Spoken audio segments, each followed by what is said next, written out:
Hi നമസ്കാരം. എല്ലാവർക്കും നമ്മുടെ പുതിയ വീഡിയോയിലേക്ക് സ്വാഗതം കേട്ടോ. അപ്പോൾ ഇന്നത്തെ നമ്മുടെ ഒരു വീഡിയോ എന്ന് പറഞ്ഞാൽ നമ്മുടെ വീട്ടിലെ ഐശ്വര്യം കൊണ്ടുവരുന്ന ചെടികളെ പറ്റിയുള്ളതാണ്. അപ്പോൾ ഞാൻ ഇതിനു മുമ്പ് ഒരു പ്രാവശ്യം ചെയ്തായിരുന്നു. തെക്ക് വശത്ത് തെക്ക് പടിഞ്ഞാറ് മൂലയിൽ തുളസി നടാൻ പാടില്ല എന്ന് പറഞ്ഞ് ചെയ്തപ്പോൾ അന്ന് എന്നോട് ഒത്തിരി പേര് കമൻറ്റ് ചോദിച്ചായിരുന്നു. അപ്പം അവിടെ നടാൻ പറ്റുന്ന ചെടികൾ ഏതൊക്കെയാണ് എന്നൊക്കെ ചോദിച്ചായിരുന്നു. ഇതൊക്കെ എൻ്റെ അനുഭവത്തിലൂടെ ഉണ്ടാകുന്ന കാര്യങ്ങളാണ് കേട്ടോ. എനിക്ക് ശരിക്കും അനുഭവത്തിലുണ്ടായ ചെടിയും കാര്യങ്ങളൊക്കെയാണ്. അപ്പം ഞാൻ അവിടെ നമ്മൾ അങ്ങനെയുള്ള ചെടികളൊക്കെ നട്ട് അതിൻ്റെ കാര്യങ്ങളൊക്കെ ഞാൻ പറയാം, ബാക്കി കാര്യങ്ങളൊക്കെ പറയാം. അപ്പോൾ അതിനുമ്പ് ഒരു കാര്യം പറയട്ടെ, നിങ്ങൾ ആദ്യമായിട്ടാണ് വീഡിയോ കാണുന്നതെങ്കിൽ സബ്സ്ക്രൈബ് ചെയ്ത് പോകരുത്. അതുപോലെ തന്നെ ലൈക്ക് ചെയ്യുക, കമൻറ്റ് ചെയ്യുക, വീഡിയോ ഇഷ്ടമായെങ്കിൽ ഒന്ന് ഷെയറും കൂടെ ചെയ്യുക. പിന്നെ നമ്മുടെ ഹൈപ്പ് അടിക്കാനും കൂടെ മറന്നേക്കല്ലേ. ലൈക്ക് ചെയ്യുമ്പോൾ ഹൈപ്പ് എന്ന് പറയുന്നത് ഒരു ഹൈപ്പ് ഞെക്കി കഴിയുമ്പോൾ പോയിൻ്റ് വരും. പോയിൻ്റ് പ്രസ് ചെയ്ത് വെച്ച് ആ ഹൈപ്പ് വന്നിടത്തോട്ട് തന്നെ നമുക്കത് പതിയെ ഇങ്ങനെ നീക്കി കൊടുത്താൽ മതി. അതിങ്ങനെ നീങ്ങിപ്പോക്കോളും കേട്ടോ. എന്നിട്ട് നിങ്ങൾക്ക് കമൻറ്റ് ഇടാവേ. അപ്പം നമ്മുടെ ഇന്നത്തെ ഒരു വീഡിയോ എന്ന് പറഞ്ഞാൽ തെക്ക് വശത്ത് നമുക്ക് സത്യം പറഞ്ഞാൽ തെക്ക് വശം എന്ന് പറയുമ്പോഴത്തേക്ക് എല്ലാവരും പറയും എന്നെ ജോത്സ്യനാണോ കാര്യങ്ങളാണോ എന്നൊക്കെ ചോദിക്കും. അല്ല കേട്ടോ, നമ്മൾ വീട്ടിലുള്ളവർ അറിഞ്ഞിരിക്കേണ്ട കുറച്ച് കാര്യങ്ങളുണ്ട്. നമ്മൾ പണ്ടത്തെ പോലെയൊക്കെ അത് പണ്ടുള്ള മനുഷ്യർക്കൊക്കെ അറിയായിരുന്നു. അത് കഴിഞ്ഞ് പിന്നെ വന്ന കുറേ തലമുറയൊക്കെ ഇതൊന്നും അങ്ങനെ വിശ്വാസം ഇല്ലാതെ കാണിച്ചും എടുത്തുമൊക്കെയാണ് ഒരുപാട് ദോഷങ്ങളൊക്കെ സംഭവിക്കുന്നത്. പക്ഷേ നമ്മളത് എത്രയാണേലും ഓരോ തലമുറയിലും അത് മാറി മാറി തന്നെ വരുന്നുണ്ട്. അങ്ങനെ നോക്കുന്നവർക്കൊക്കെ നല്ല ഐശ്വര്യങ്ങളും ഉണ്ടാകുന്നുണ്ട്.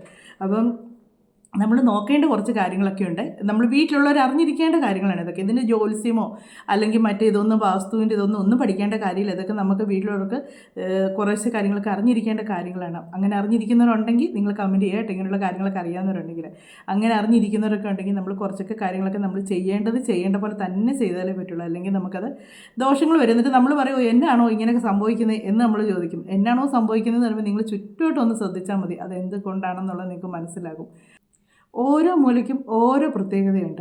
നമ്മുടെ വടക്ക് കിഴക്ക് ഭാഗമെന്ന് പറയുന്നത് നമ്മുടെ ഈശ്വരകോണം എന്നാണ് നമ്മൾ പറയുന്നത്. അവിടെ നമ്മൾ അവിടെ ഓരോ ചെടികളും നടുന്നതിനെ പറ്റി ഞാൻ പറഞ്ഞിട്ടുണ്ടായിരുന്നു. ശംഖുപുഷ്പമൊക്കെ വടക്ക് വശത്ത് നടുന്നത് ഭയങ്കര ഐശ്വര്യമാണ്. ശംഖുപുഷ്പമൊക്കെ വടക്ക് വശത്ത് നട്ടുവെക്കുന്നത്. അത് പൂക്കുമ്പോഴത്തേക്കും നമുക്ക് അതിൻ്റെതായ ഉയർച്ചകൾ നമുക്കുണ്ടാകും. അതൊക്കെ വടക്ക് വശം ഞാൻ പറഞ്ഞിട്ടുണ്ടായിരുന്നു.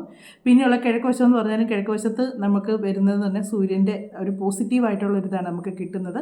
മിക്ക വീടുകളും ഇപ്പം കിഴക്ക് വശത്തിലാണ് കൂടുതലും വീടുകൾ വരുന്നത്. അപൂർവങ്ങളിലൊക്കെ ഉള്ളൂ പടിഞ്ഞാറോട്ടൊക്കെ വരുന്നത്. പടിഞ്ഞാറോട്ടും വടക്കോട്ടും ഒക്കെ അതിൽ വരുന്നത്. തെക്കോട്ട് ഒരു വീടിൻ്റെയും ഞാൻ കണ്ടിട്ടില്ല. അങ്ങനെ ആരും വെക്കാറില്ല. തെക്കോട്ട് ആരും അങ്ങനെ ഒരു വാതിൽ വെക്കുന്നത് എനിക്കറിയില്ല കേട്ടോ. അങ്ങനെ വെച്ചാലും ഒരു സിറ്റ് ഔട്ട് കാണും. ആ സിറ്റ് ഔട്ടിൽ നിന്ന് ഇറങ്ങുന്നത് ഒന്നെങ്കിൽ കിഴക്കോട്ടായിരിക്കും, ഇല്ലെങ്കിൽ പടിഞ്ഞാറോട്ടായിരിക്കും. അങ്ങനെ ആയിരിക്കും ചെയ്യുന്നത്. അപ്പം അങ്ങനെയാണ് മിക്കവരും വീട് ചെയ്യുന്നത്. അപ്പം നമുക്ക് പിന്നെയുള്ള ഒരു കോണമെന്ന് പറഞ്ഞാലാണ് കന്നിമൂല എന്ന് പറയുന്ന തെക്ക് പടിഞ്ഞാറ് ഏറ്റവും അസുരൻ്റെ ഒരു ഏരിയ എന്നാണ് പറയുന്നത്. അവിടെ നമ്മൾ അത്രയ്ക്ക് നല്ലതായിട്ട് നോക്കിയില്ലെങ്കിൽ ദൈവങ്ങൾ പിന്നെയും നമ്മളോട് ക്ഷമിക്കെടുക്കുകയൊക്കെ ചെയ്യും. പക്ഷെ അസുരന്മാർ ഭയങ്കര ഇതായിരിക്കും എന്നാണ് പറയുന്നത്. അപ്പം ഈ അസുരൻ്റെ ഒരു ഇതായിട്ടാണ് തെക്ക് പടിഞ്ഞാറ് സ്ഥലം നമ്മൾ ഇതാക്കുന്നത്. അപ്പം നമ്മുടെ വടക്ക് വശം എന്നൊക്കെ പറഞ്ഞാൽ നമുക്ക് കുബേരകോണം എന്നൊക്കെയാണ് പറയുന്നത്. അത് നമുക്ക് ധനം ഒരുപാട് കൊണ്ടുവരുന്ന കോണമൊക്കെയാണ്. ഇതൊക്കെ ഞാനിങ്ങനെ ഓരോ കാര്യങ്ങളും ഞാൻ ഈ വീട് വെച്ചപ്പോഴാണ് കേട്ടോ ഇങ്ങനെയുള്ള കാര്യങ്ങളൊക്കെ ഇത്രയും ഞാൻ പഠിക്കാൻ കാരണം കേട്ടോ. ഇത്രയും കാര്യങ്ങൾ ഞാൻ ഇങ്ങനെയുള്ള കാര്യങ്ങളൊക്കെ ശരിക്കും ശ്രദ്ധിക്കുകയും ചെയ്യും. അതിൻ്റെ മാറ്റങ്ങൾ എനിക്ക് വരികയും ചെയ്യുന്നുണ്ട് കേട്ടോ. അതുകൊണ്ടാണ് ഞാൻ നിങ്ങളോടും കൂടെ പറഞ്ഞു തരുന്നത്. അപ്പം നമുക്ക് ഈ കന്നിമൂലയ്ക്ക് നടാൻ പാടില്ലാത്ത ഞാൻ പറഞ്ഞിരുന്നു തുളസി നടാൻ പാടില്ല എന്ന് പറഞ്ഞിരുന്നു. തുളസി പിന്നെ ഞാൻ പറഞ്ഞായിരുന്നു തുളസി കന്നിമൂലയ്ക്ക് നടാനോ തന്നെ കിളുത്ത് വരാനോ പാടില്ല. പക്ഷെ നമ്മുടെ വടക്ക് വശത്തോ കിഴക്ക് വശത്തോ ഒക്കെ തുളസി ഉണ്ടെങ്കിൽ നമുക്കവിടെ നടുന്നതിന് കുഴപ്പമില്ല. എന്നാലും നടാതിരിക്കുന്നതായിരിക്കും ഏറ്റവും നല്ലത്. അവിടെ നടാതിരിക്കുന്നതായിരിക്കും ഏറ്റവും നല്ലതെന്ന് പറഞ്ഞിട്ട്. അപ്പം നമ്മുടെ ഈ തെക്ക് വശത്ത് നമുക്ക് നടാൻ പറ്റുന്ന ചെടികളെന്നൊക്കെ പറഞ്ഞാൽ എന്നതാണെന്നുള്ളത് പറയാമേ. അപ്പോൾ കന്നിമൂലയിൽ നമ്മൾ ചെടികൾ നടുന്നതിന് മുന്നേ ശ്രദ്ധിക്കേണ്ട കുറച്ച് കാര്യങ്ങളുണ്ട്. ഈ കന്നിമൂല എന്ന് പറഞ്ഞാൽ തീ ഇടാൻ പാടില്ല, തീ കത്തിക്കാൻ പാടില്ല എന്നാണ് പറയുന്നത്. ആ മൂലയ്ക്ക് ഈ തെക്ക് പടിഞ്ഞാറ് മൂലയ്ക്ക് കിഴക്കല്ലട്ട പടിഞ്ഞാറ് മൂലയ്ക്ക് നമ്മൾ തീ കത്തിക്കാൻ പാടില്ല. അതുപോലെ തന്നെ അവിടെ നമ്മൾ വേസ്റ്റുകൾ കൊണ്ടിടാൻ പാടില്ല. എപ്പോഴും നമ്മളവിടെ വൃത്തിയായിട്ട് ഇടണമെന്നാണ് പറയുന്നത്. അവിടെ നമ്മൾ വൃത്തികേടാക്കി ഇടുകയോ അല്ലെങ്കിൽ ഈ മുള്ളുള്ള സൈസ് ചെടികളൊക്കെ അവിടെ നട്ടുവെക്കുക, വെച്ചാൽ നാരകം അങ്ങനെയൊക്കെയുള്ള സാധനങ്ങളൊക്കെ റോസ ഒക്കെ നട്ടു വെച്ചാൽ അവിടെ ഉള്ളവർക്ക് അസുഖങ്ങളും ഒഴിയത്തില്ല, ദുഃഖങ്ങളും ഒഴിയത്തില്ല എന്നാണ് പറയുന്നത്. എപ്പോഴും അങ്ങ് സങ്കടങ്ങളായിരിക്കും, വിഷമങ്ങളായിരിക്കും.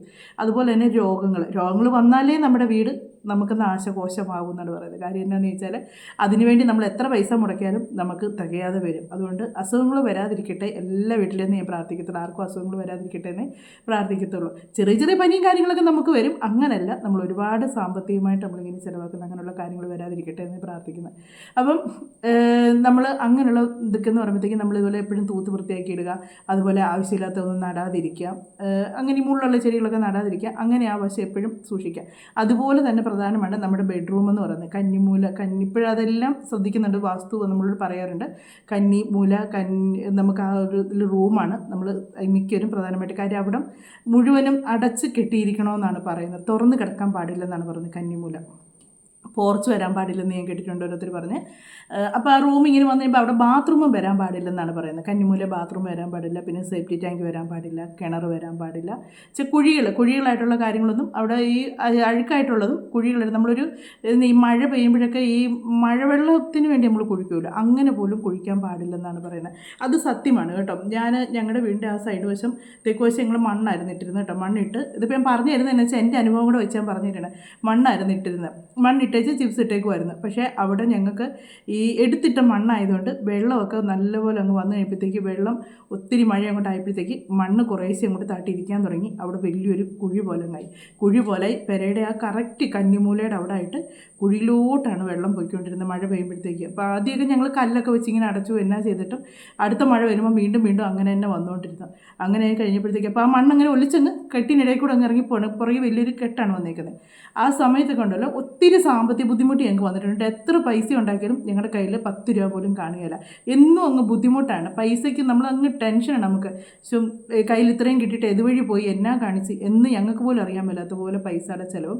ഞങ്ങൾ അന്നേരമൊക്കെ പറയാമായിരുന്നു, എത്ര ഉണ്ടാക്കിയാലും കയ്യിലൊരു 10 രൂപ പോലും ഇരിക്കുന്നില്ലല്ലോ, ഒരു നിവൃത്തി ഇല്ലാതെ അങ്ങ് ആവുകയാണല്ലോ, ഇതന്നെ ഇങ്ങനെ സംഭവിക്കുന്നത്. ആ സമയത്താണ് ഇങ്ങനെ ഞാൻ കണ്ടത്, നമ്മുടെ വീടിൻ്റെ കന്നിമൂലയ്ക്ക് ഇങ്ങനെ കുഴി വരാൻ പാടില്ല എന്നും അതുവഴി ഇങ്ങനെ വെള്ളം കെട്ടായിട്ട് കിടക്കാൻ പാടില്ല. അപ്പോൾ അവിടെ ഒരു വെള്ളക്കെട്ട് പോലെ കിടക്കുമായിരുന്നു, ഒരിച്ചിരി താന്നായിരുന്നു. പുറവശം കോൺക്രീറ്റ് ചെയ്തപ്പോഴത്തേക്ക് അവിടെ ഒരിച്ചിരി താന്നു. അപ്പോൾ അവിടോട്ട് വന്ന് വെള്ളം ഇങ്ങനെ കെട്ടിക്കിടക്കുമായിരുന്നു. ആ ഓവിനകത്ത് വെള്ളം പോകത്തില്ലായിരുന്നു ശരിക്കും. അങ്ങനെയാണ് ഞങ്ങൾ ആ സൈഡ് കോൺക്രീറ്റ് ചെയ്ത് കഴിഞ്ഞപ്പോഴത്തേക്ക് അവിടെ വെള്ളക്കെട്ടുമില്ല, കുഴിയിലൊന്നും. അതിനുശേഷം ഞങ്ങൾക്ക് നല്ല മാറ്റങ്ങൾ വന്നു കേട്ടോ. ഇതൊക്കെ സത്യമായിട്ടുള്ള കാര്യങ്ങളാണ്, അല്ലാതെ അന്ധവിശ്വാസങ്ങളോ യാതൊന്നുമല്ല. അനുഭവത്തിലൂടെ നമ്മൾ വരുന്ന കാര്യങ്ങളൊക്കെ തന്നെയാണ് ഈ പറയുന്നത്. അപ്പം അത് ഞാൻ പറഞ്ഞതിൻ്റെ കാര്യം എന്താണെന്ന് വെച്ചാൽ എൻ്റെ അനുഭവം കൂടെ കൊണ്ട് ഞാൻ പറഞ്ഞാണ് കേട്ടോ. അല്ലെങ്കിൽ ചിലർ പറയും അന്ധവിശ്വാസം പരത്തുന്നു അതായതെന്നൊക്കെ. അത് കറക്റ്റായിട്ടുള്ള കാര്യമാണ്. അങ്ങനെ നമ്മളൊക്കെ അതുപോലെ തന്നെ കന്നിമൂല എന്ന് പറയുന്നത് നമ്മുടെ ബെഡ്റൂം ആണെങ്കിലും നമ്മൾ നല്ല വൃത്തിക്ക് സൂക്ഷിക്കുക. പിന്നെ പിള്ളേർക്ക് ബെഡ്റൂം ഈ അപ്പനും അമ്മയും കിടക്കുന്ന റൂമാക്കുക. ഈ മാസ്റ്റർ ബെഡ്റൂം അത് നമുക്ക് അങ്ങനെ ആക്കുക. അതല്ലാതെ പിള്ളേർക്ക് പഠിക്കാനോ അല്ലെങ്കിൽ പിള്ളേർ റൂമായിട്ട് കൊടുത്താൽ അവർക്ക് അതിൻ്റെ കാര്യങ്ങളൊന്നും അറിയത്തില്ല. അവരതിനകം എല്ലാം അലങ്കോലപ്പെടുത്തി എപ്പോഴും എടുത്തുള്ളൂ. അപ്പോൾ എത്ര നമ്മൾ ചെയ്ത് കൊടുത്താൽ ഇവിടെ ഇത്രയും വലിയ പിള്ളേരായാലും ആ റൂം എന്നും വൃത്തിയാക്കാൻ എനിക്ക് നേരമുള്ളൂ. അപ്പം അതുകൊണ്ട് നമ്മൾ വലിയൊരാകുമ്പോഴത്തേക്ക് അത് എപ്പോഴും നമ്മൾ നല്ല വൃത്തിയിലും ഇതായിട്ട് നോക്കും. പിന്നെ അവിടെ അലമാരി വെക്കുന്നതുകൊണ്ട് നല്ലതാണ്. പക്ഷേ ഇടയ്ക്കിടയ്ക്ക് അലമാരി മാറ്റി ആ മൂലയെല്ലാം തൂത്ത് വൃത്തിയാക്കി പൊടിയൊക്കെ കളയണം. നമ്മളത് പൊടിയായിട്ട് അവിടെ ഇട്ടാലും നമുക്ക് ദോഷമായിട്ട് നെഗറ്റീവായിട്ട് വരത്തുള്ളൂ. അന്നേരം പറയും അവിടെ അലമാരി വെക്കാൻ പാട്ട് ആദ്യമൊന്നും കുഴപ്പമില്ലായിരുന്നു, കുറേ കഴിയുമ്പോൾ ദോഷമായിരുന്നു എന്ന് പറയും. അതെന്നാന്ന് ചോദിച്ചാൽ നമ്മളവിടെ പൊടി പിടിച്ച് കിടക്കാൻ പാടില്ലെന്നാണ് പറയുന്നത് കന്നിമൂല എന്ന് പറയുന്നത്. അപ്പോൾ ഇത്രയും കാര്യങ്ങളൊക്കെയാണ് അകത്ത് ശ്രദ്ധിക്കണം. പുറത്ത് നിങ്ങൾ അത്രയും കാര്യങ്ങളൊക്കെ വൃത്തിയാക്കുക. ഇനി നമുക്ക് നടേണ്ട ചെടികളെ പറ്റി പറയാം. അപ്പോൾ നമുക്ക് അവിടെ നടാൻ പറ്റുന്നതെന്ന് പറഞ്ഞാൽ നമുക്ക് തെങ്ങ് നല്ലതാണ്. ചെന്തെങ്ങ് നമ്മളവിടെ നടുവാണെങ്കിൽ നല്ല ഐശ്വര്യമാണ്, സാമ്പത്തിക ഉയർച്ച ഉണ്ടാകും. ചെന്തെങ്ങ് നമ്മുടെ വീടിനോട് ചേർത്ത് വെക്കരുത്, ഒരിച്ചിരി നീക്കി അങ്ങോട്ട് മാറ്റിയൊക്കെ. കാര്യം തെങ്ങ് നമ്മുടെ വീടിനോട് ചേർന്നുള്ള ദോഷങ്ങളൊക്കെ നിങ്ങൾക്ക് അറിയാമല്ലോ. അതുകൊണ്ട് നമ്മുടെ ആ ഒരു മൂല ആ ഒരു ദിശയായിട്ട് ആ ഒരു സ്ഥലത്തായിട്ട് നമ്മൾ ഇച്ചിരി നീക്കി പെരയോട് ചേർത്തല്ല അത് ഇച്ചിരി നീക്കി നടുക. എന്നിട്ട് അതിന് ശേഷം അത് കായ്ക്കുകയും കൂടെ ചെയ്യുമ്പോൾ ഇരട്ടി ഐശ്വര്യമാണെന്നാണ് പറയുന്നത്. ചെന്തെങ്ങ് നല്ലതാണ്. അത് നട്ട് നല്ല ഇതായിട്ട് വന്നേച്ചാൽ അത് എന്നതിലും ഒരു കേടോ അല്ലെങ്കിൽ ഇതൊക്കെ വന്ന് അതിൻ്റെ മണ്ട പോകണമെങ്കിൽ അന്നേരം അത് മുറിച്ച് കളഞ്ഞേക്കുക. അത് നട്ട് അതായിട്ട് അങ്ങനെ നിർത്തിയേക്കരുത്. ചെന്തെങ്ങ് കായ്ച്ച് നിൽക്കുമോ അല്ലെങ്കിൽ നല്ലപോലെ തളർത്ത കിളുത്ത് കയറി വരുന്നതൊക്കെ നല്ല ഐശ്വര്യമാണെന്നാണ് പറയുന്നത്. പിന്നെ കറ്റാർവാഴ നല്ലതാണ്. കറ്റാർവാഴ പൂക്കുന്നതാണ് ഏറ്റവും ഐശ്വര്യം. ആ മൂലയ്ക്ക് നിന്ന് കറ്റാർവാഴ നടന്നത് ഏറ്റവും നല്ലതാണ്. പിന്നെ നമ്മുടെ അരുളി ഉണ്ടല്ലോ, മഞ്ഞ അരുളി, അതും നമുക്ക് ആ സൈഡിൽ നടുന്നത് നല്ലതാണ്. മഞ്ഞ കളറുള്ള പൂക്കളൊക്കെ നടുന്നത് നല്ലതാണ് കേട്ടോ. അതുപോലെ നമ്മുടെ ഓർക്കിഡ് ഉണ്ടല്ലോ മഞ്ഞ, അതും ഭയങ്കര ഐശ്വര്യം എന്ന് പറയുന്നത് ഓർക്കിഡ്. മഞ്ഞ കളറിലെ.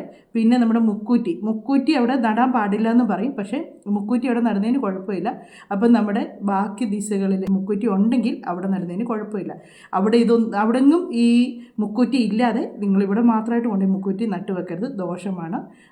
ആ ദിശകളിലുണ്ടെങ്കിൽ മാത്രമേ, ഇവിടെ തുളസി അങ്ങനെ തന്നെയാണ്, ആ ദിശകളിലുണ്ടെങ്കിൽ ഇവിടെ നിൽക്കുന്നതിന് കുഴപ്പമില്ലെന്നാണ് പറയുന്നത്. പക്ഷേ മുക്കൂറ്റി ആ ദിശകളിലുണ്ടെങ്കിൽ നമ്മുടെ ഈ തെക്ക് വശത്ത് നടുന്നതിന് കുഴപ്പമില്ല, തെക്ക് പടിഞ്ഞാറ് വശത്ത് നടുന്നതിന് കുഴപ്പമില്ല. പിന്നെ നമുക്ക് ചിലർ പറയും മഞ്ഞൾ നടാമെന്ന് പറയും, പക്ഷേ മഞ്ഞൾ നടാൻ കൊള്ളത്തില്ല കേട്ടോ, അത് വെറുതെ പറയുന്നതാണ്.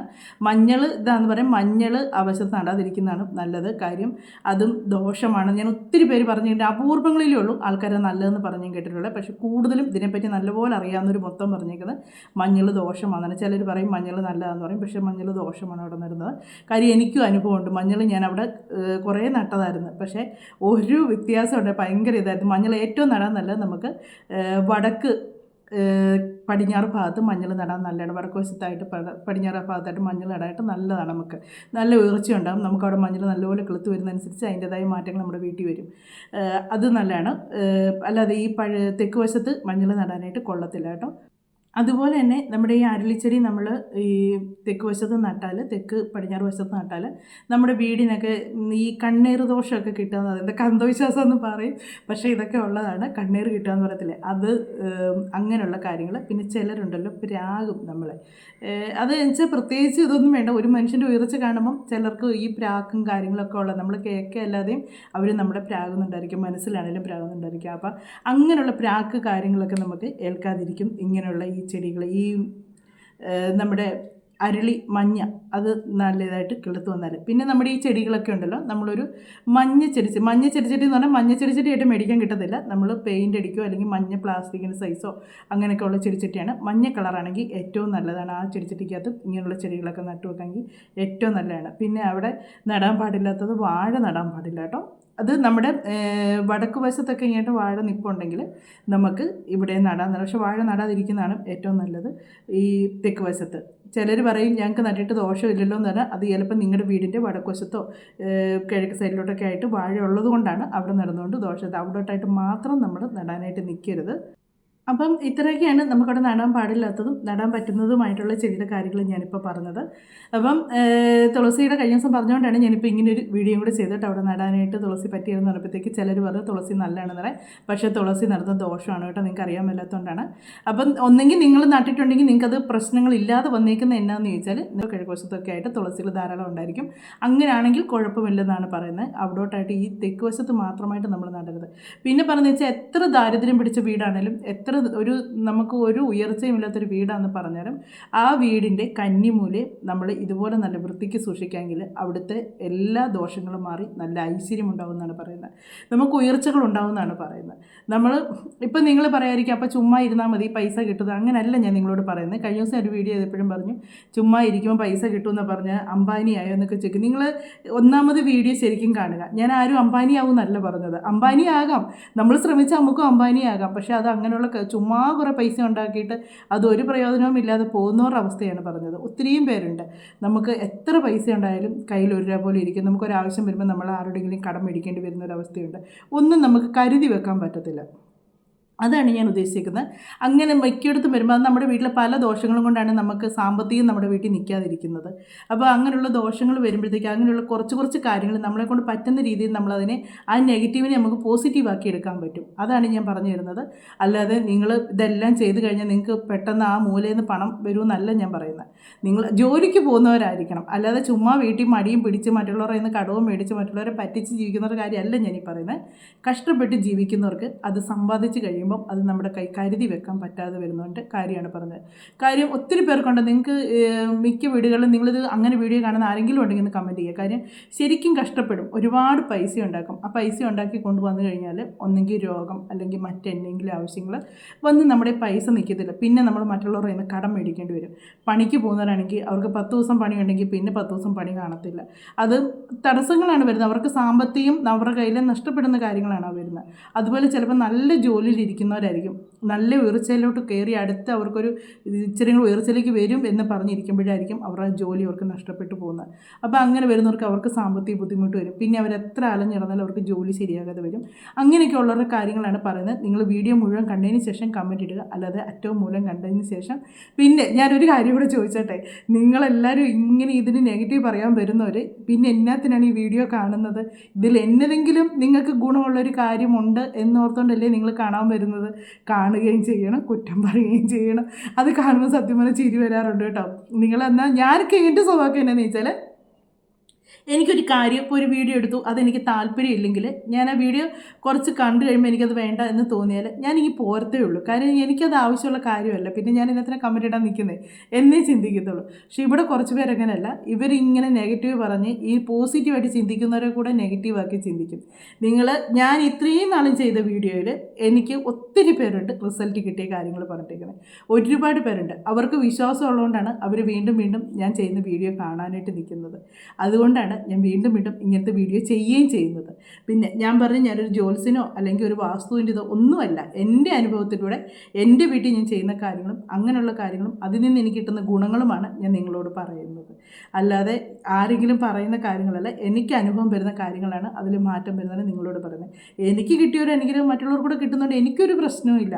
ഒരാൾ നല്ലതായാൽ അത്രയും കൂടെ സന്തോഷിക്കുന്ന ഒരാളാണ് ഞാൻ. അല്ലാതെ അടുത്ത് കിടക്കുന്ന നശിച്ച് പോകണമെന്ന് ആഗ്രഹിക്കുന്ന ഒരു വ്യക്തിയേ അല്ല ഞാൻ. അവർക്കും അതിൻ്റെ നല്ലത് കിട്ടിക്കോട്ടെ എന്നാണ് ഞാൻ ഓർക്കുന്നത്. എല്ലാ മനുഷ്യരും കഷ്ടപ്പെടുന്നത് ജീവിക്കാൻ വേണ്ടിയാണ്. എല്ലാ മനുഷ്യരും കുടുംബം നോക്കാൻ വേണ്ടിയാണ് എല്ലാ മനുഷ്യരും കിടന്ന് പൈസ ഉണ്ടാക്കാനും എല്ലാം വേണ്ടി. പൈസ ഉണ്ടെങ്കിൽ നമ്മുടെ വീട്ടിൽ പകുതി പ്രശ്നങ്ങൾ കുറയും, പകുതി നമ്മുടെ കുടുംബം സമാധാനമാകും. പൈസ ഇല്ലാതെ വരുമ്പോഴാണ് അങ്ങോട്ടും ഇങ്ങോട്ടും വഴക്കും പ്രശ്നങ്ങളും ഒക്കെ കൂടുന്നത്. ഒരു കാര്യം പറഞ്ഞാൽ മറ്റൊരാൾക്ക് ഇഷ്ടപ്പെടുക, മനസ്സിൽ വിഷമങ്ങളും പ്രയാസങ്ങളും കിടക്കുമ്പം നമ്മളോട് ആരെന്നാ നല്ലത് പറഞ്ഞാലും നമുക്കത് ഇഷ്ടപ്പെടത്തില്ല. നമ്മളത് നെഗറ്റീവായിട്ട് കണ്ട് അത് ഇഷ്ടക്കേടാകും, വഴക്കാവും, ബഹളമാകും. അതാണ് വരുന്നത്. പൈസ ഉണ്ടെങ്കിൽ സന്തോഷം മനസ്സിൽ വരും. അത് നെഗറ്റീവ് പറഞ്ഞാലും അത് പോസിറ്റീവായിട്ട് നമുക്ക് എടുക്കാൻ പറ്റും, ഇല്ലേ? അങ്ങനെ നിങ്ങൾ ഈ പറയുന്ന കാര്യങ്ങളൊന്ന് ചിന്തിച്ച് നോക്കാം. എന്നിട്ട് നിങ്ങൾക്ക് ചെയ്യണമെന്നുണ്ടെങ്കിൽ നിങ്ങൾക്ക് ചെയ്യാം. ഞാൻ ആരും നിർബന്ധിക്കുന്നില്ല, നിങ്ങൾക്ക് ഇഷ്ടമുണ്ടെങ്കിൽ ചെയ്യാം. അപ്പം ഇത്രയും കാര്യങ്ങളൊക്കെയാണ് നമുക്ക് ഇതിൽ നെഗറ്റീവും പോസിറ്റീവായിട്ട് പറയാനുള്ളത്. അപ്പം നമ്മുടെ വാഴ നടാതിരിക്കുക. പിന്നെ അതുപോലെ തന്നെ നമ്മൾ ഈ ചെടികളൊക്കെ നടുന്നിടത്ത് തന്നെ ഈ ഉണങ്ങിയൊക്കെ നിൽക്കുന്ന ചെടികളാണ്. ചിലപ്പോൾ നമ്മൾ അതിനുപോലെ തിരിച്ച് പറമ്പിൻ്റെ സൈഡിലോട്ടായിട്ടായിരിക്കും നമ്മൾ നടുന്നത്. അപ്പോൾ അവിടെ ഇത്രയും ഭാഗത്ത് എന്നതിലൊക്കെ ഇങ്ങനെ ഉണങ്ങിയൊക്കെ നിൽപ്പുണ്ടെങ്കിൽ ചെടികൾ അതൊക്കെ നിങ്ങൾ മാറ്റിക്കളയുക. ഈ കന്നിമൂലയിൽ നിൽപ്പുണ്ടെങ്കിൽ അതുപോലെ തന്നെ നിങ്ങൾ ഈ കന്നിമൂലയിൽ നമ്മളിപ്പോൾ ഈ നടുന്ന ചെടികളാണെങ്കിലും ഉണങ്ങിപ്പോവോ. നമ്മളൊരു ചെടി നട്ടാൽ നല്ലപോലെ സംരക്ഷിക്കുകയും കൂടെ ചെയ്യണം. വെള്ളം ഒഴിക്കേണ്ട സമയത്ത് വെള്ളം ഒഴിച്ച് വളമൊക്കെ ഇട്ട് നമ്മൾ നല്ലതായിട്ട് അത് കിളുത്ത് വരുന്നതനുസരിച്ചാണ് നമ്മുടെ വീടിന് അതിൻ്റെ മാറ്റങ്ങൾ വരുന്നത്. അതേസമയം നമ്മളത് കൊണ്ട് നട്ട് വെച്ചിട്ട് പിന്നെ തിരിഞ്ഞ് നോക്കാൻ നിന്നാൽ അത് മുരടിച്ച് നിൽക്കുകയോ അത് പന്നലായിട്ട് നിൽക്കുകയോ ചെയ്ത് അതേ ഒരു അവസ്ഥയായിരിക്കും നമ്മുടെ വീടിനും ഉണ്ടാകുന്നത്. അപ്പം നിങ്ങളത് നല്ലപോലെ സംരക്ഷിച്ച് നല്ല ഇതായിട്ട് കൊണ്ടുവരിക. അതുപോലെ തന്നെ ഇതൊരു അഴുകിപ്പോവോ അല്ലെങ്കിൽ ഉണങ്ങിപ്പോവോ എന്തെങ്കിലും ചെയ്താൽ അത് പറിച്ച് കളഞ്ഞിട്ട് അടുത്ത ചെടി അതുപോലെ തന്നെ നമ്മളവിടെ നട്ടു വെച്ചേക്കുക. അല്ലാതെ ആ ഉണങ്ങിയ ചെടി അവിടെ നിർത്തിയേക്കരുത്. അതും നമ്മുടെ വീടിന് നെഗറ്റീവായിട്ടുള്ള ഇതാണ് കിട്ടുന്നത്. അപ്പോൾ ഇന്നത്തെ നമ്മുടെ വീഡിയോ എന്ന് പറയുന്നത് ഉള്ളതും കൊണ്ട് നമ്മൾ കഴിയാനും കൂടെ പഠിക്കണം. അതും വേണം മനുഷ്യർ കേട്ടോ. അല്ലാതെ നമുക്ക് കിട്ടുന്ന ഇപ്പോൾ ഒരു 100 കിട്ടി 200 നമ്മൾ ചിലവാക്കിയാൽ നമുക്ക് ഒരിക്കലും ഇതുണ്ടാകത്തില്ല. നമ്മുടെ ഉള്ളതനുസരിച്ച് നമ്മൾ ചിലവാക്കാവുള്ളൂ. അതിൽ കൂടുതൽ നമ്മൾ ചിലവാക്കാൻ പോകരുത്. എൻ്റെ കാര്യങ്ങളെല്ലാം നടക്കുന്നുണ്ട്. എല്ലാ കാര്യങ്ങളും ദൈവം അനുഗ്രഹിച്ച് ഓരോന്നും തടസ്സമില്ലാതെ എല്ലാ കാര്യങ്ങളും പോകുന്നുണ്ട്. എൻ്റെ കുടുംബത്തിലെ കാര്യങ്ങൾ, എൻ്റെ ഹസ്ബൻഡ് കഷ്ടപ്പെടുന്ന ഒരു മനുഷ്യനാണ്, ജോലിക്ക് പോകുന്നതാണ്. അല്ലാതെ യൂട്യൂബിൽ നിന്ന് കിട്ടുന്ന വരുമാനം കൊണ്ട് മാത്രമല്ല എൻ്റെ വീട് കഴിഞ്ഞു പോകുന്നത്. എൻ്റെ ഭർത്താവ് ശരിക്കും കഷ്ടപ്പെടുന്ന ഒരു മനുഷ്യനാണ്. ആ ഉണ്ടാക്കിക്കൊണ്ട് വരുന്ന പൈസ ഞങ്ങൾക്ക് മാറ്റി വെക്കാനും പറ്റുന്നുണ്ട്, ഞങ്ങളുടെ ആവശ്യങ്ങൾക്ക് എടുക്കാനും പറ്റുന്നുണ്ട്. എല്ലാം ഉണ്ട്. ദൈവം അനുഗ്രഹിച്ച് ഇനി അങ്ങനെ തന്നെ പോട്ടെ എന്ന് പ്രാർത്ഥിക്കുന്നു. അപ്പോൾ ചോദിക്കുന്നവരോടൊക്കെ ഉള്ളൊരു മറുപടിയാണ് കേട്ടോ ഇത്. അപ്പോൾ നമുക്കിനി അടുത്ത വീഡിയോയിലൂടെ അടുത്ത ഇതുപോലുള്ള എന്തെങ്കിലും കാര്യങ്ങളോ അല്ലെങ്കിൽ വീട്ടുവിശേഷങ്ങളോ എന്തെങ്കിലുമൊക്കെ ആയിട്ട് നമുക്ക് കണ്ടുമുട്ടാമേ.